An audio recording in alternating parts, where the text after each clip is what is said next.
はい、皆さんこんにちは。初めてのファッション法律相談所中級編ということで、本日は海外での取引をベースにお話をしたいと思います。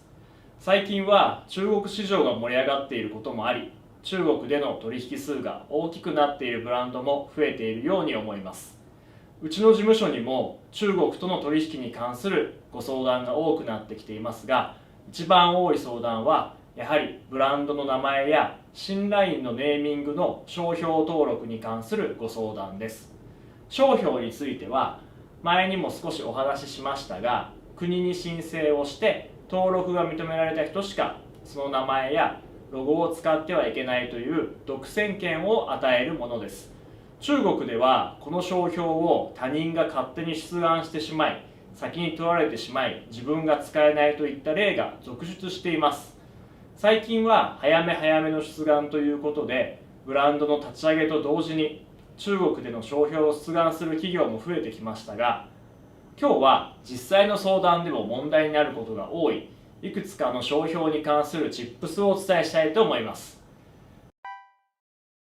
今回のテーマは標準文字とロゴどっちを登録するべきかというお話です。例えばうちの事務所の略称はみこたまというのですが、みこたまというのが標準文字で、それとは別にロゴとしてのみこたまがあります。ホームページや名刺、印刷物にはロゴの方を使用することが多いので、仮にうちの事務所が商標登録をして独占権を設定したいとしたら、標準文字よりもロゴを登録しようかなという考え方になります。こういった考え方でロゴを出願するブランドが多いように思うのですが、商標にはざっくりと2つの意味があり、自分が安心してその商標を使うことができるようにあらかじめ登録しておくという使用を確保する使用権というものと、もう一つは関係ない他人が自社の名称を使って偽物を販売してしまうことを防ぐといった防御権の意味があります。自社の使用を確保するという意味では、普段使っているロゴを登録しておけば安心なのですが、ロゴの登録のみだと標準文字まで権利が届かないことがあります。例えばうちの場合はみこたまロゴで登録して安心していたら、標準文字のみこたまという名称を使用してビジネスを始める悪徳業者が出てきてしまった場合、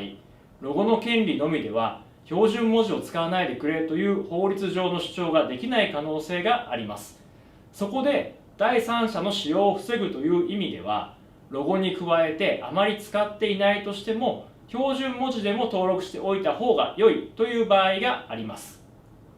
ただロゴによっては標準文字の登録まで必要ない場合もありますし、逆に標準文字がすでに第三者に取られてしまっているので、デザインを施したロゴを登録するといった方法など、商標の登録には実は戦略が絡むことが多くあります。